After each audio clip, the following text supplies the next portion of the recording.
Welcome to Always with Awareness. My name is Douglas Lodmell. And I am Awa Lodmell.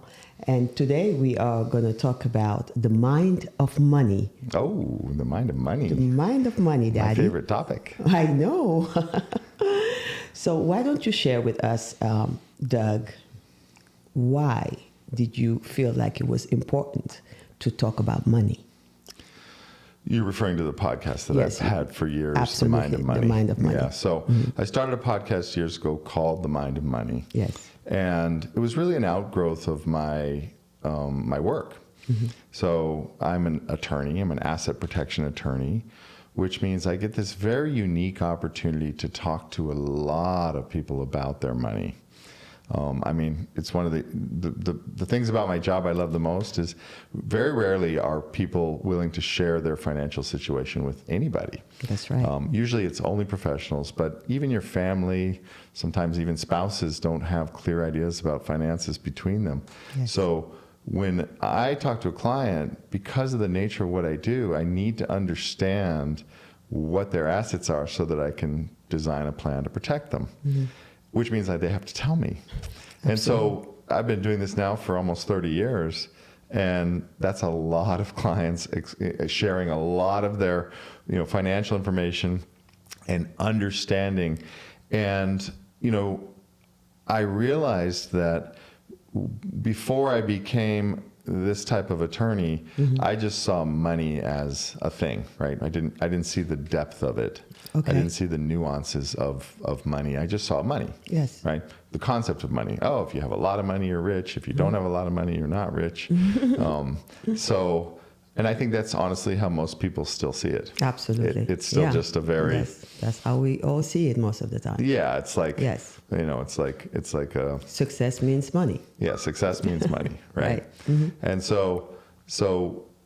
but that's clearly wasn't the case, right? Because as I talked to all these clients, I saw that two clients that had the same amount of money might have very different attitudes towards it. Yes. Very different lifestyles around it. And yet they made almost the same amount of money and they had almost the same amount of money. And I thought, well, wait a second, there's something going on here. It's not the money, it's this relationship with it. Wow. Okay. And that relationship is not something that's just static across the board. Everybody doesn't have the same relationship. I agree with that. We don't have the same training. We don't have the same upbringing around our relationship with money. That's right. And so this really kind of launched me on a path of trying to understand it. And I guess the first real shock to my system was that I had a client. And he had sold his business to a big company and had gotten a $13 million deal. Now this is back in 1999 or so. Yeah. I mean, this was a long time ago. $13 million is a lot of money. Back then it's a lot of money. Today it's a lot of money. It still is now. Yeah. Right. And so, this is a big deal. He was retired. He could now do whatever he wants and just become an investor. Right. And so he calls me one day. I did a plan for him, and he's a client. And he calls me one day and he says, "Doug, I've got a problem. I might have to use my plan." And I said, "Oh, well, what's going on?" He said, "Well, the company that I sold to, they made their last payment to me, and they overpaid by $50,000." And I said, "Okay, what's the problem?" And he said, "Well, I don't want to give it back. I want to keep it." I said, Wow. "Well, is it yours? Let me just make sure I'm clear here. Is it your $50,000? She goes, No. It's an overpayment." I said, "Okay, well, if they ask for it, you need to give it back. In fact, I think the best course of action was just tell them. Right. Send them a check. Say, hey, you overpaid me by 50 grand. Here it is." Now think about this. This is a $13 million deal. Oh my God. 50 grand against a $13 million deal is nothing. It's a rounding error. It's just literally nothing. And yet he was committed. He was just like, oh, no. I'm willing to do whatever it takes, including using my asset protection structure. And I said, what? Oh my God. What was he thinking? He That's was stealing. Yes. But Okay. he was thinking it's their mistake, their problem. I want to keep the money. Wow. So his goal was 1,000% the money. That's all he cared about. He didn't care about who he was being in relation to the deal. He didn't care about the energy that theft would have on all of his money. Right. Yeah. You know, I mean, he just, all he could see was money. And and it shocked me. And I remember thinking, that's not healthy. Absolutely not. No, that's not the relationship I want with money. I don't want to have that. Okay. You know, that's just, it really threw me onto a path. And this was very early in my career, the first couple of years. So it was really a gift. Yeah. Because, you know, it happened so early and I was so shocked. I just couldn't understand it. And then I started to see a pattern. Okay. And I realized that in varying degrees, this was happening all the time with my clients. Some of them had this relationship with money that was just unhealthy. The money was the goal. It was just about the money. And so I started asking myself the question, well, what is money? Yeah. Like I wanted to know. Yeah. And I started doing research, and I started understanding how is money created in our system, which was a not intuitive process. You know, you think that money is printed by the government, and that's the money supply.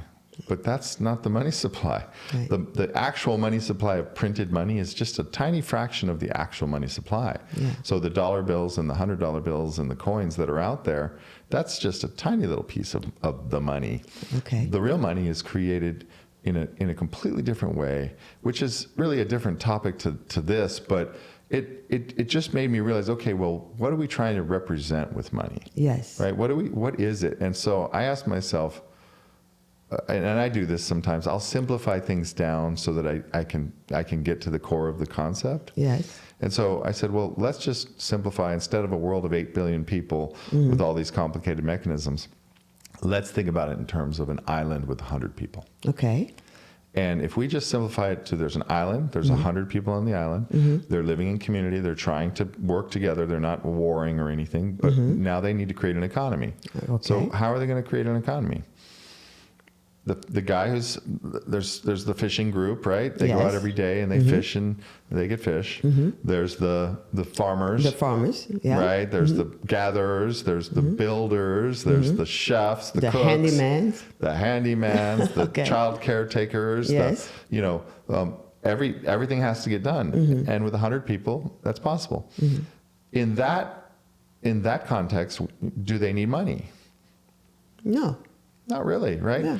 The fisherman can say, hey, here's my fish. Yeah. So even if it's a capitalist system, let's just say that those who do more work might get more. Yes. The fisherman can go out and say, okay, I did a really good job. I fished 7 days this week. I worked really hard, got a lot of fish. Yeah. He can go to the other people and say, I'm going to trade my fish for corn or for bread or for childcare or for cooking or cleaning or building. This is not to cut you. This is how we used to be, right? Isn't it Well, how this is in the earliest village systems. Exactly.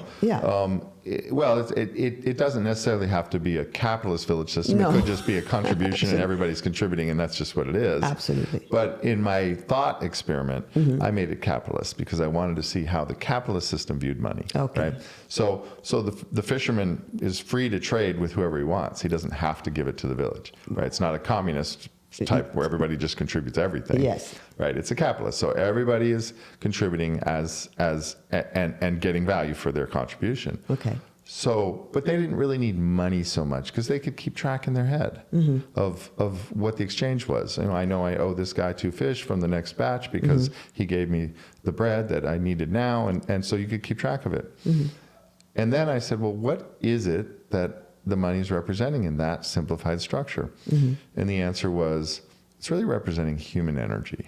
That's right. Right? The energy of all those villagers that have to get up and go and do their work for that day. Yes. And so for me, I started using that definition of money, which is human energy. And if money is human energy, right, then I said, is there a shortage of money on this planet?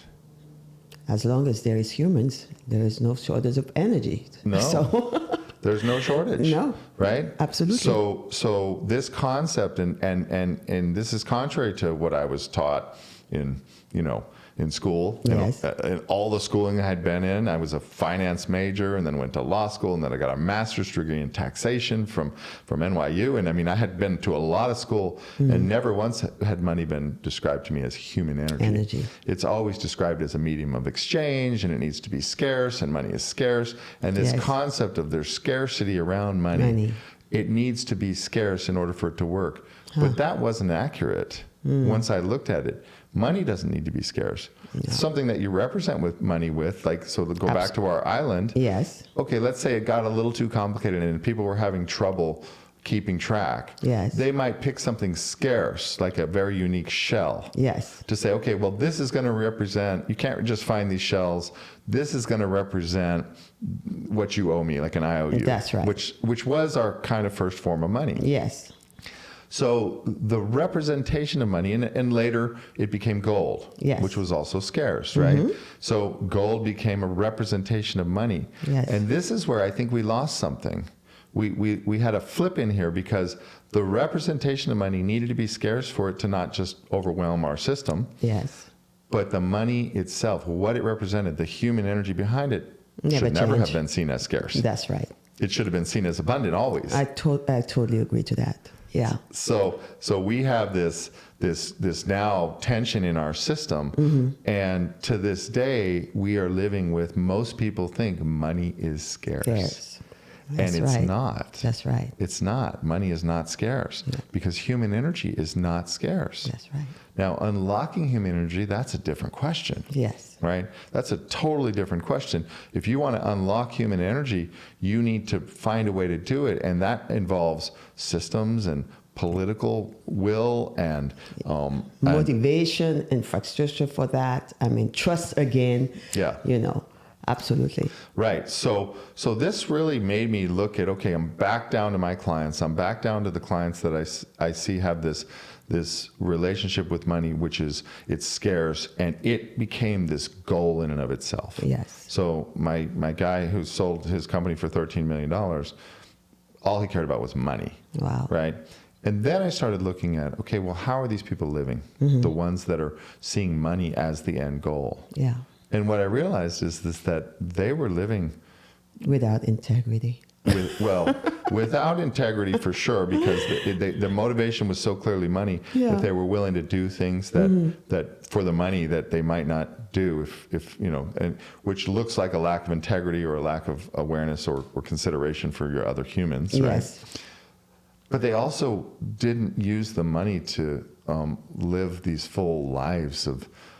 I mean, what I consider a full life is a life lived in generosity, in abundance. When I go out to dinner, I'm free to be enjoying the fullness of what they're offering and not thinking about the bill every second, looking at the prices on the menu. All these things that you associate, well, when I have a lot of money, I'll do that. Yes.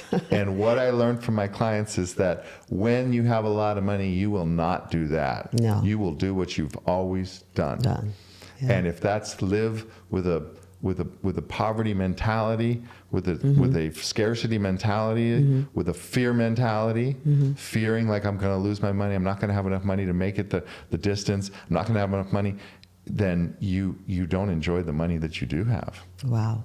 Well, I totally, while you're talking, thinking about all the time that I had to spend money and had to really make a choice, because like you were saying, you can plan to do something. You say, when I have money, I will do this. I'm going to give an example. When I have money, I will buy my sister something, or I will give money to my mom, and arrive that time where the money is there. Oh my God, that's where you know if you have done your work or not, because you are definitely not going to do it if you were not doing it when you had little already. Well, that is the rule that I learned, is that if you can't do it when you have little, you can't do it. You will not do it when you have big. Absolutely. You just can't. Yeah. You can't change. Yeah. And so what this caused me to do is look at my own relationship with money. And I realized that I was raised with the same relationship. Okay. Scarcity. Scarcity. That, I mean, my father was born in 1935 in the middle of the Depression, raised, I mean, he still would tear paper towels in half and use half. Oh, I remember that. And even save it if it wasn't too dirty, right? I know. I mean, there was a frugalness around his generation Yes. that was extreme, right? And so I was definitely raised with this scarcity mentality around money, you know, very much conscious all the time of it. And I realized that was no longer serving me. And how did you break that? Well, you know, that was a journey to break it. Okay. So fortunately, I had support. My brother and I were doing this together, and we both realized it. We talked about it. We saw those clients together because we were business partners, and we talked about it, and we said we don't want to live like that. So that was an immensely helpful thing to have a partner in this. Yes. To not do it alone, and because it was hard and it was scary. Yeah. Right. So we started using a rule set. Okay. Which started off with dining. Actually, that was the first rule set. Oh, okay. We were going to order whatever we were going to order and not worry about the bill. Wow. In fact, if we can avoid even looking at the prices, that was even better. Wow. Okay. And so this is a huge change for me. That's amazing. Because I was like, okay, what's the cheapest thing on the menu? Yeah. Kind of raised, you Yes. know, like, okay, let's get the Salisbury steak, not a real steak, right? Yeah. And which restaurants we went to also, like everything. And so the first rule was, we're not going to think about it. And since we were together on it, it was easier. So we'd go out to dinner together and we'd just order what we want. Yeah. And after a while, it got easier, and we started realizing also, oh, this is way better. Yeah. Like, I'm trying the whole menu. I'm enjoying things. I'm ordering more if I want it. I'm not feeling little Yes. when I'm sitting down to dine. I'm not Wow. feeling restricted and constrained. And Yeah. we started to feel ourselves expand. That's okay. And it was liberating. And I I bet. said, wow, that feels good. I want more. Okay. I want more of that. So give us more. What more did you do? So then I started with the actual money, the physical money. Yes. Coins and dollar bills and bills. And I said, well, how can I start to disconnect myself from this money as being so important that you're going to have to pick up every penny on the ground? So I started doing the opposite. I started actually setting money down, letting money go. Wow. So any change that I got, any change, I never put it in my pocket. I put it on the ground, or I put it on a shelf, or I put it on somewhere where somebody else could find it. Wow. And I did that, and you'd be shocked. You think that, oh, you know, 75 cents, that's easy to let go of. It wasn't. I'm sure not. It wasn't. It wasn't easy to let go of. No. Because I had ingrained myself so much to hold everything, hold every penny. Yeah. Right? And so letting money go, dropping money on the ground was actually a big deal. And it took, you know, years to get to the point where I'm like, oh, that felt, again, like the dining felt free. Felt free. And then I added a rule that if I dropped money accidentally, I couldn't pick it up. Oh, wow. So I remember I was, you know, early in this journey on that, and I dropped a $20 bill. And I was like, oh, I don't know if I can keep my rule here. Yeah. Did you pick it up, or I did picked you it up. Oh, you picked the it up. first time I dropped a $20 bill, I picked it up because it was too hard. Too hard. I had Still pushed myself too too far. Wow. Now, if I drop a $20 bill, I don't pick it up. Yeah. But if back then, the first time it happened, I was like, oh. Bring me back the money. Okay, I guess I reached my limit, right? If I drop a 5, I'll leave it, but a 20, that seems like a lot. Yes. But those kind of things, they're silly, right? They're little things. But very important. And if you don't do the work, you will never be able to go forward. I mean, they look silly. It starts by little things, but I'm sure it made a big, major change of who you are today. Oh, it was a massive shift, right? So I started moving, and then I started freeing myself around the way I saw money. I started, and then I just realized that I want to see my definition of money as being money, which is the human energy. Yeah, and supporting you at the same time. And supporting and me. not putting fear. Right. Right? Right. Yeah. I didn't want to live in fear around money, and I saw this relationship. So as I continued to expand in my practice and grow and have more clients and have more points of reference with those clients, again, I saw this very consistent thing across the board. I'll share another story about another client, and he called me, and it was very clear that he was not happy in his marriage. Okay. I mean, it was beyond clear. He was aggressively unhappy. And he talked to me for a while, and I said, well, I don't understand. I mean, this sounds like this is a situation where, I mean, that it's not a salvageable marriage. Have you considered divorce? And he said, oh, no, I can't do that because she'll take half my money. Wow. And I said, yeah, so you're not going to be, clearly you're suffering. Clearly you're living in a painful existence, because I mean, I can't even repeat what he said. He was so angry and vengeful and resentful, and I'm like, this is not a way to live. I'm like, how are you, like, why wouldn't you? No, I can't. Money. And I thought, again, that was another seminal shock to my system, like the first guy, and that was maybe 5 years later, and I'm like, wow, people are willing to live in suffering because of money. That's right. And I thought, okay, again, this can't be healthy. This can't, that is not a relationship to have with money, where the people around you resent, and you can see it with people in their work, in their jobs. Sometimes their jobs, they're in them because it pays well, or their business, but they hate it. And they come home and they're, you know, I'm like, why? Like that's not the point. And so today, I think we have not gotten better on this issue. I think we've gotten worse. Because the internet has turned it into this, I mean, I see it every day. If you look at the internet, every day, how to make $1 million. How to, I mean, everything is just money. It's not a conversation around the blessing of money, or the people behind the money. The value of the people behind the money. It's just money. Absolutely. Make $1 million. Do this, do this. And again, I still have clients that I work with all the time. Some of them have extreme amounts of money, hundreds of millions of dollars, but live in that mentality that they're still stuck in. Wow.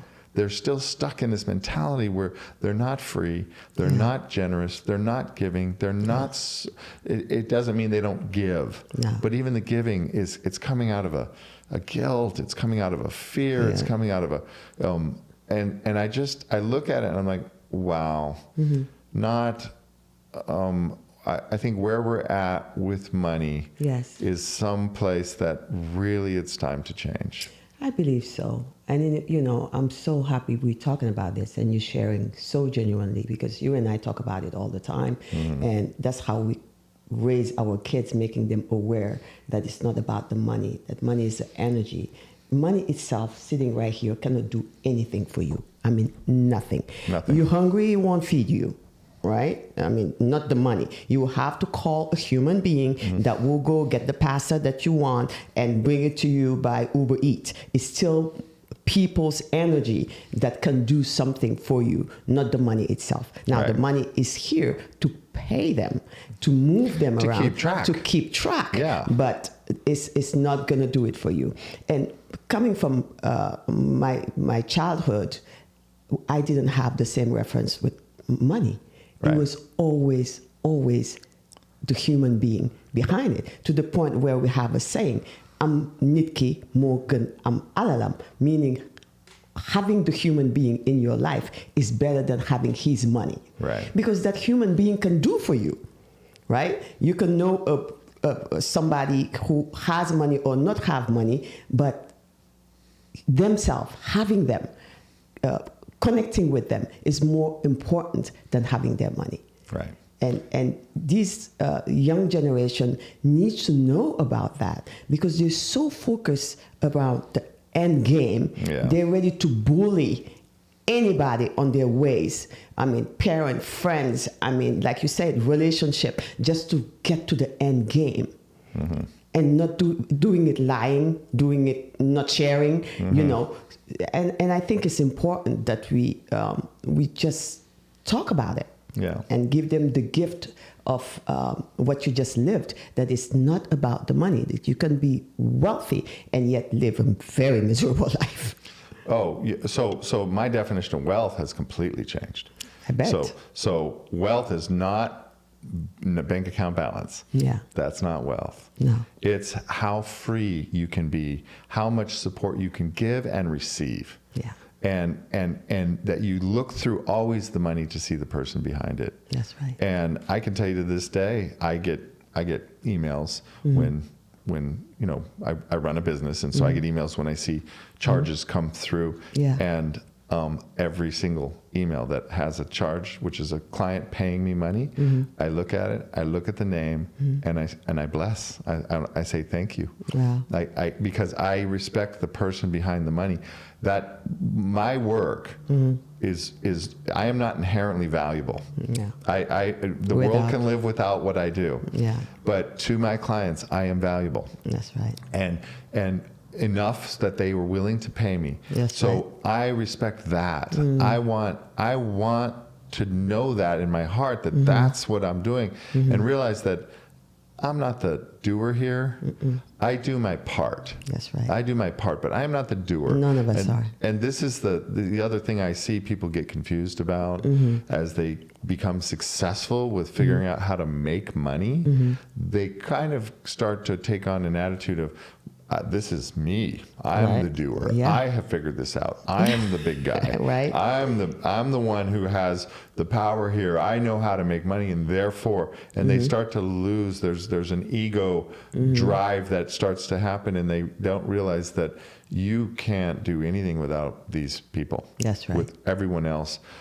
Even the systems which allow you to make the money. Yeah. Even if you don't like the political system, it is allowing you to make money because we have stability and we have an economy that works and we have all of these things that work, which are allowing you to make money. And it is not you. You do your part. Right. The arrogance of the heart. Right. How can you meet somebody? Let's say you meet them when they're 30. Yeah. And you think you have more money than them. And now you're living with them for 3-4 years, and you're giving them stuff. You're giving them a job, and you're paying them. And now you're feeling like they owe you their life. Right. If you're smart enough to know that for 30 years they didn't know you, and they were alive, and they were living, and they were okay. Right. This to tell you how this mind can trick you to feel like because you have the money, you are the doer. I personally believe that we were just trusted with money by the universe. Yeah. That's all. It's just like this energy you have within you when you are young, and you can do anything, and you have that energy in abundance. Yeah. And later on, you're getting older, and you see it's diminishing. Doesn't matter what hell you do. You can go to the gym. You can look fine. Something you had is slowly going where you don't know, but for sure it's not within you anymore. But it's the same thing with when universe trusted you with money, with wealth. It's not yours. If anything, it's yours to share. It's yours to take care of. It's yours to take care of yourself and the people around you. Me personally, that's what I think. Yeah. And that's why you cannot not be grateful. I think gratitude is the secret to life. Absolutely. And trusting too. Well, right? Trusting. Faith, trusting God, trusting the universe who trusted you with it, that it will always be there for you. Well, gratitude is a direct outgrowth of trust. That's right. Right? You have to have trust, or call it faith, or whatever you want. Yeah. You have to trust the universe that all things are working to perfection. Always. You don't have to. You don't have to. I find it incredibly valuable to choose that belief. Yeah. Why wouldn't you? Right? Well, why wouldn't you? Because you gain. There's a reason why you wouldn't. Okay, tell me. People don't choose that belief. One, there's a couple of reasons. One, they don't believe it's a choice they have to make.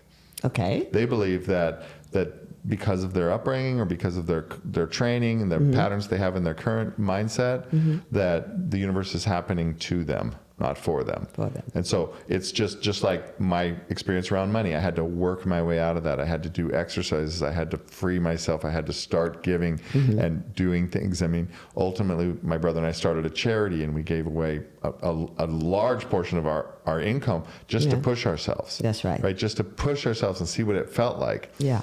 And that was incredibly, these were tools that we used. That's right. The same is true with beliefs. If you already have the belief that the universe is happening to you, the payoff for that belief is that it's not your responsibility. You don't So have there any- is a payoff. There is a and payoff. because there is a payoff, you're okay with it, then it can't be a complaint anymore. You're happy. Then you're happy. You're happy again. You are happy, yeah. You're Then don't do anything. right. So if you're happy with your life, Right. the way it is, Yeah. and you have the belief structure that says the world is happening to me, it's not happening for me, and I'm not therefore responsible for the state of my life, And I'm happy anyway. and I'm happy that without that responsibility, then you're good. Don't change Don't anything. change anything. You're fine. Keep it. More than happy. If you're joyful on top of it, please And if you're joyful, even better. don't right? change anything. However, Yes. my experience has been that most people with that belief profess that they're not happy. That's right. They say, I'm not happy. That's The right. world is happening to me and I don't like what's happening. Then, in that case, take the tools. Well, you might want to investigate a new belief. Absolutely. And the core belief here is that the world is happening for me. Yes. Everything is happening for my good. Yes. Right? Which you can use whatever rationale you want to believe that, or you can Yes. just choose to believe it. You Yes. don't have to have a rationale. Just choose. And it applies for all of us. Of course. I mean, That's every the one whole of point. us can find something that we're not happy with that can make us miserable and say life is not working for me. Right. Right? Right. Which is a whole another. I mean, this topic will run through everything we do because it's our core belief. That's right. And that generates trust.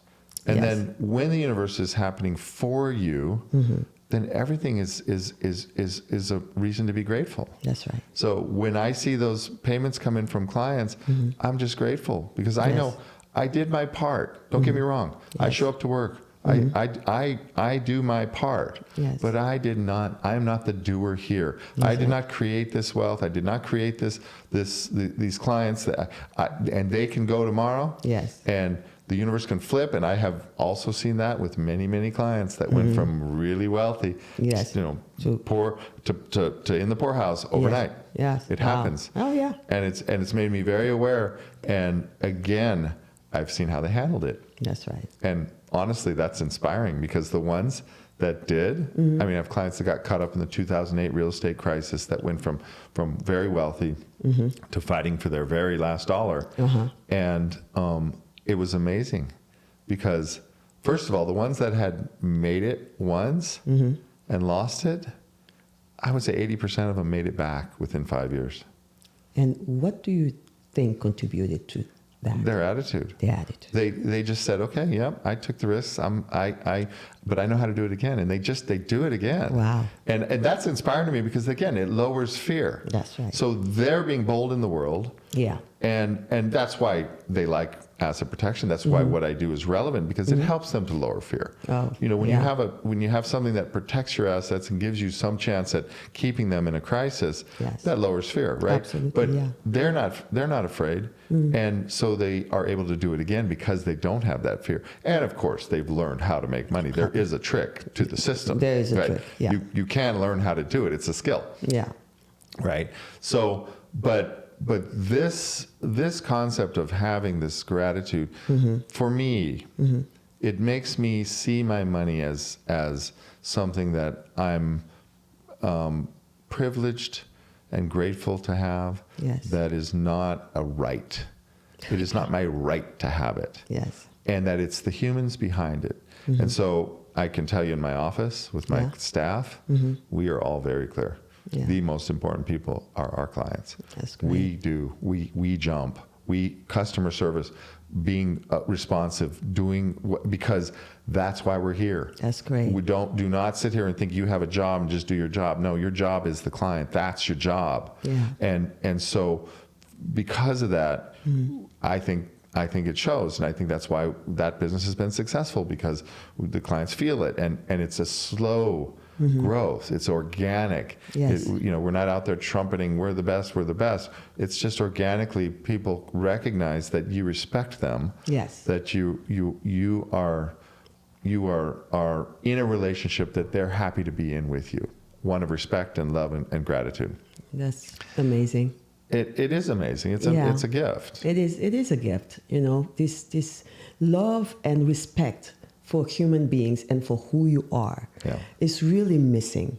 And I'm so happy that we can talk about it because it's important to us and I hope it's important to you too. Mm-hmm. But I think it's really related to how successful you are in your life and that money is just the result of that. Yeah.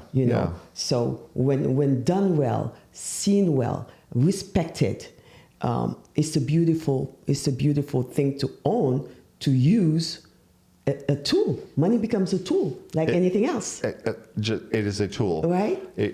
When you see it as a tool, and so money is not the root of all evil. Even the tool of growth, well, it's for sure. It's a huge tool Absolutely. of growth because the relationship you have with money is going to press your growth. Yes. Right? Yeah. But people out there have this concept that money is the root of all evil. That's right. Money's not the root of all evil. No. The love of money is, though. The attachment to money. Which is resetting and saying, oh, it's all about the money. That's all I care about is the money. Yes. The money. That will get you into the root of all evil. But money itself is just a tool. It's just it can be used for anything you want. Yeah. And I can tell you, if we look at the people in this world, the uber billionaires that have made these, more money than anybody could possibly spend in a lifetime, look at what they do with it. Yeah. They give it away. They give it away. They commit to giving it 99% of it away.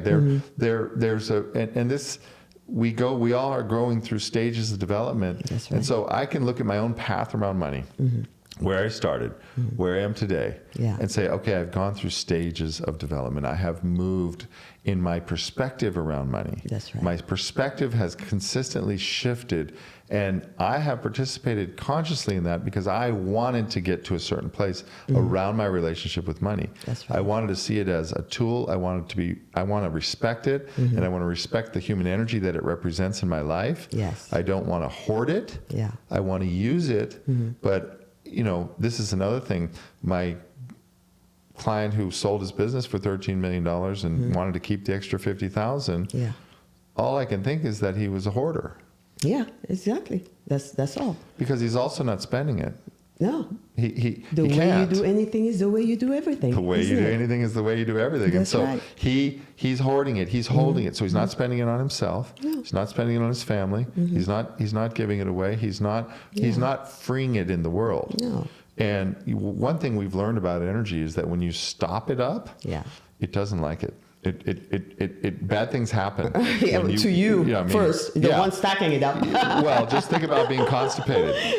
Now imagine when you constipate your money. When you constipate your money, it's like constipating your digestive system. Yes. It gets rancid, right? It's so funny you're talking about that. And again, in my religion, because I'm Muslim, and in Islam, even it tells you to take some portion of your money saved. Not your income. Not your income, but the part that is saved. To take a piece of that, I think is the percentage is 1 or 2%. 1 or 2%. And to give it away. As a sacrifice to every year. But just to see that it's not in your income, but the one saved, the one that is just there, not moving. And so. I think it's very important, and here's a concept that my beautiful wife taught me. Okay. And that is that the only money that you ever had is the money you actually spent. Yes. Right? You say that, and you taught me that. And I look at some of my clients and friends that are very, very wealthy, and I can look at them and see the things that they're not spending money on that they would like to. Yes. And I realize, they don't really have that money. They have the capacity to use it, but they're not. They won't. Right? And so it's not really their money. It's literally, it's conceptual money. It's monopoly money. Monopoly money. Well, the money at the bank, okay, sounds good. Your name is on the picture, on the papers, but can die tomorrow. You can die in an hour. And whose money is it?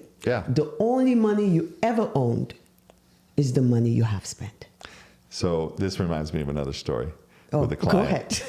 That he called me, and he was in some trouble where he was going to basically lose the money that he has, right? Yes. He just got involved in a situation, and he knew it, and there's not really much he could do about it. And he said, and this is a great story because it was inspiring to me again. Yeah. He said, Doug, I'm going to lose all my money. And I said, okay, I see that. And he goes, but the money I'm going to have is the money I gave away.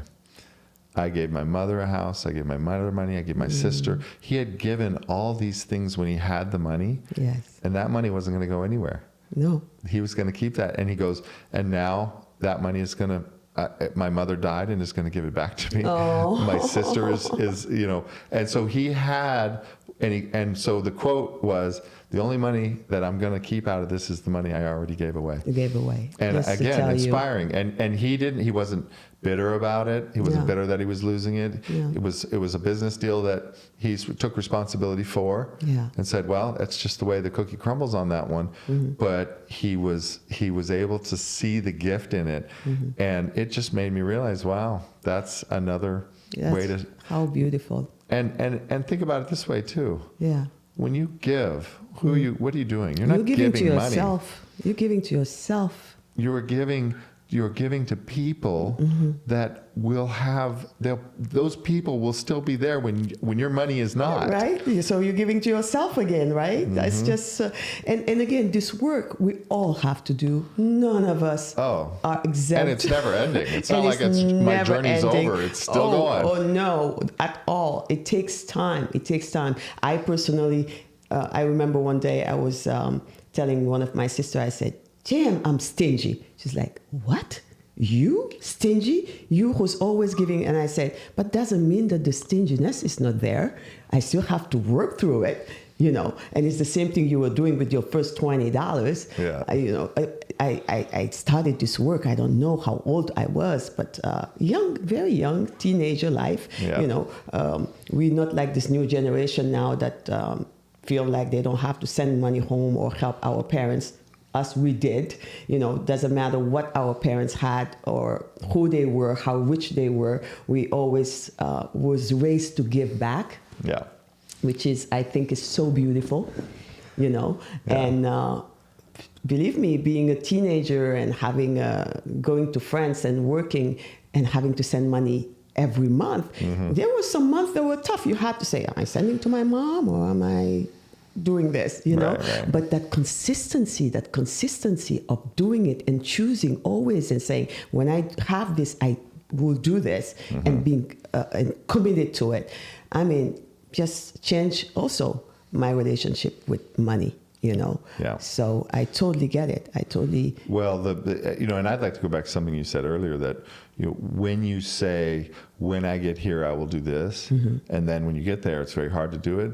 That's a thing. It's called moving the goal line. That's right. So you're just moving the goal line. Every time you get there, you go, well, okay, I said this, but now that I'm here, I realize I'm not feeling the way I thought I would feel, and therefore I must need more. Yes. And so you're actually chasing a feeling. That's right. So when you say, when I make $1 million, then I will give away $10,000. Yeah. Right. Right. And so you when you make the first $1 million, and then you go, oh, well, I don't feel like I thought I would feel.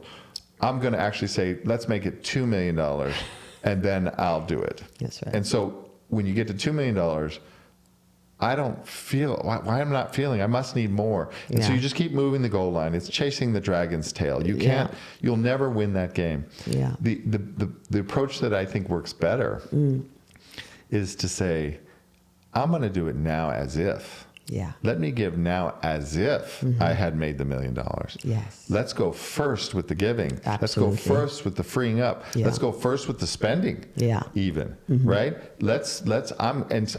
Instead of I'll buy myself a Porsche when this happens, how about you buy yourself the Porsche now? Yes. And free that up. Yeah.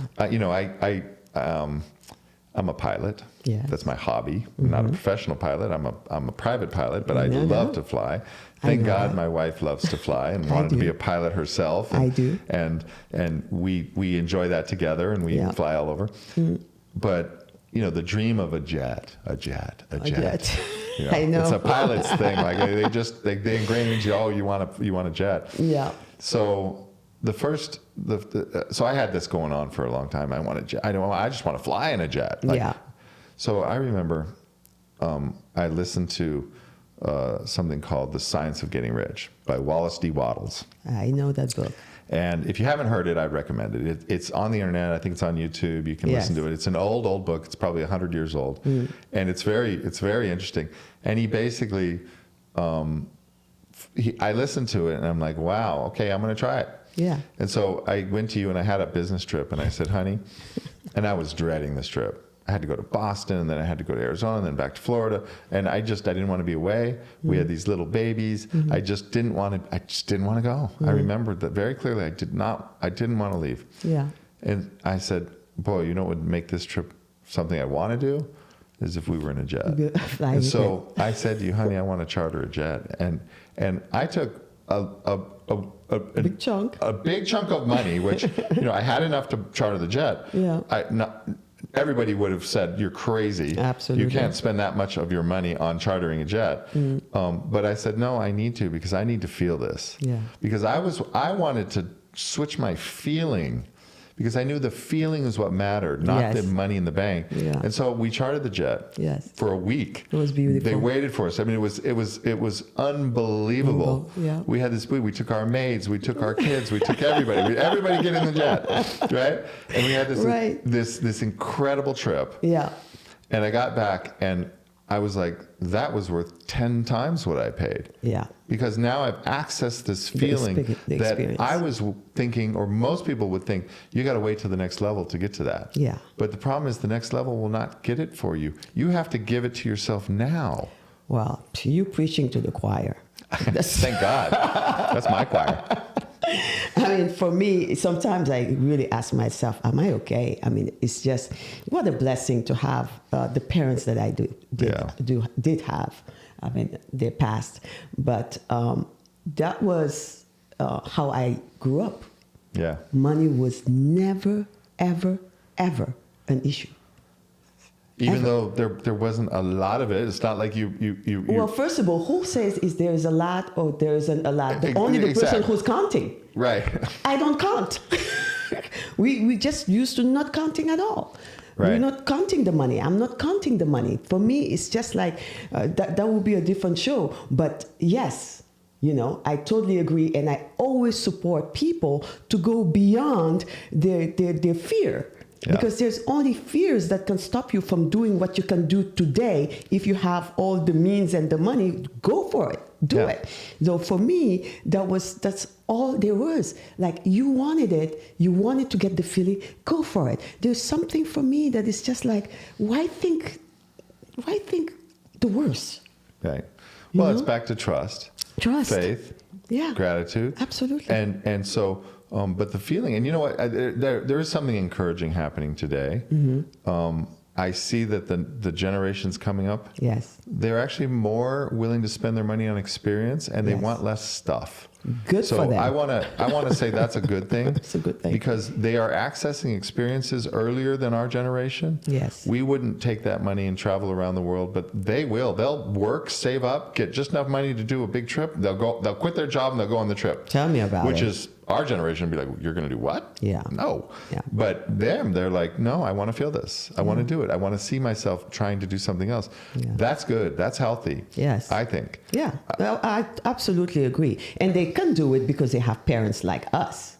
Or not. Or they do it because they can see it. And now with technology, you can see somebody else living it and you're saying like, well, that could be me. Yes. Yeah.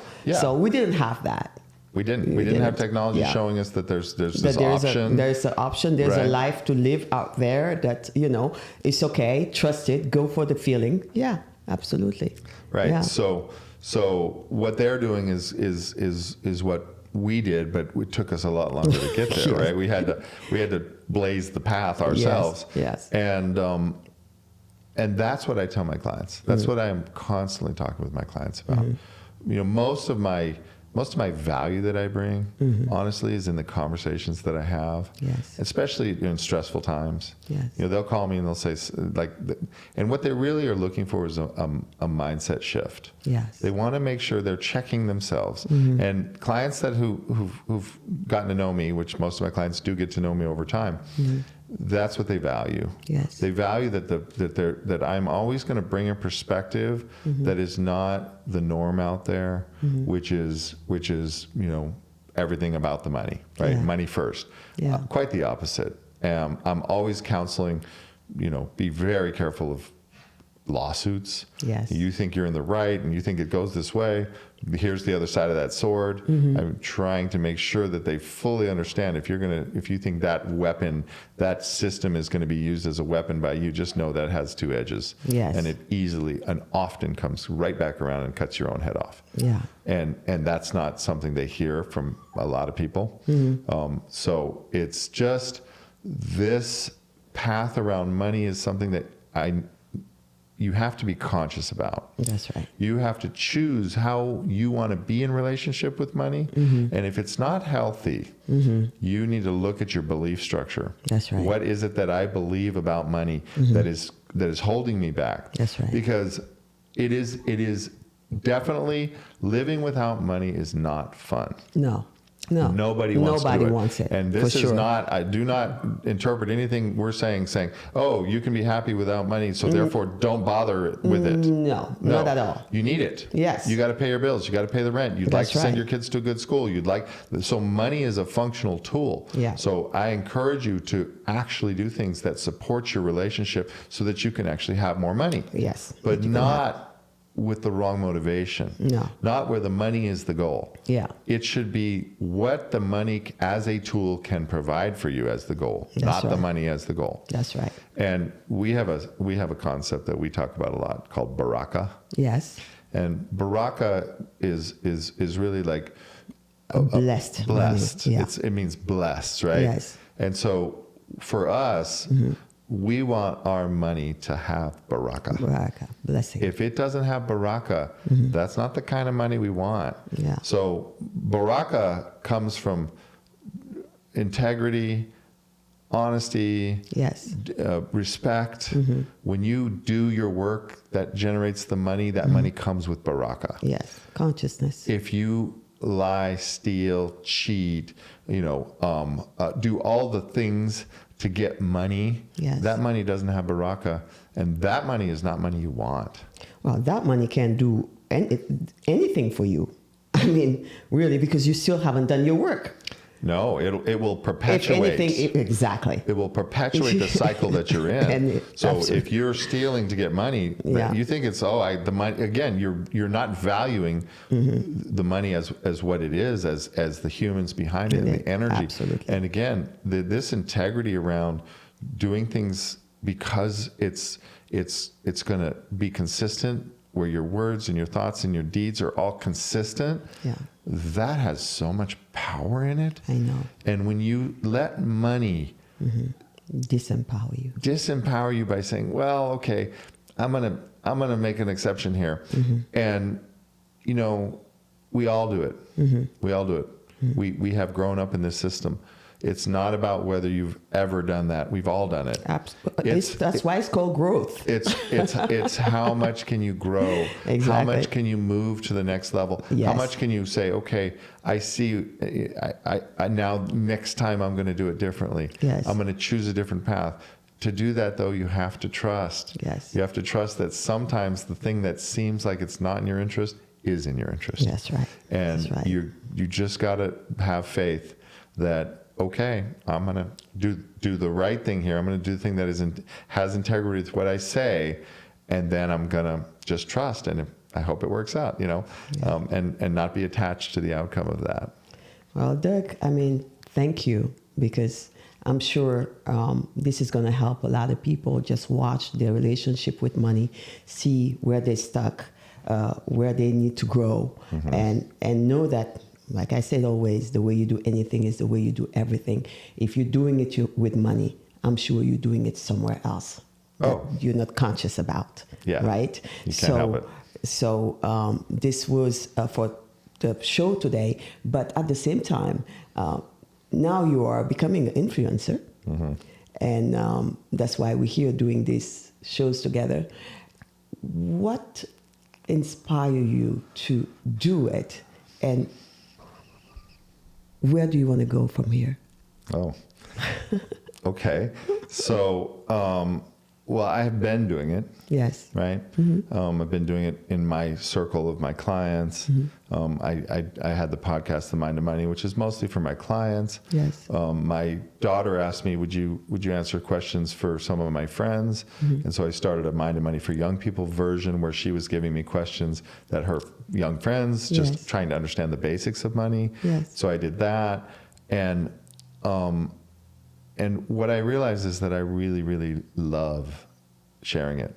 Mm-hmm. Because I think our goal here is that not one of us can win alone. No. We have to win together. That's right. We all win or none of us do, right? That's the way I see it. Yeah. And so I want to share what I've learned because I know how helpful it was to me. I know how hard it was to get these lessons. I know that I had some great mentors along the way, and I had to cobble together the path. And I feel like I can provide a little bit cleaner path, having cobbled it together over 55 years. I think I can now provide a little cleaner path because I'm good at synthesizing those things into something that makes sense. That's one of the things I do. Yeah. And I think we do that together. I think we do that well. And so that's why we expanded this, because you can't talk about just the mind of money in a box. No. It doesn't work, right? Everything is connected. It's all connected. Yeah. How you do anything is how you do everything. Yes. And so how you do your money is how you do your shopping, is how you do your cooking, is how you raise your kids, is how you do your work. It's connected. And so now we're really just rolling in the mind of money as part of this always with awareness concept. That's right. Which is us helping. And someone once told me, if you really want to learn something, teach it. Because you'll be pressed to learn. Yeah. And so that's really what this is I want to keep learning. That's right. I want to keep growing. And at this stage, teaching it is part of that process. Wow. Thank you so much. Yeah. Thank you, Doug. And, well, I'm sure we're going to have to talk more about money again, because that's always a subject people are always wanting to ask you because of just your connection with all these people that you're helping always. Yeah. And until next time, comment, subscribe, push the subscribe button. You being there inspire us to do what we do, right? Yeah. Thank you again, Doug. All and till next time. Okay, thanks.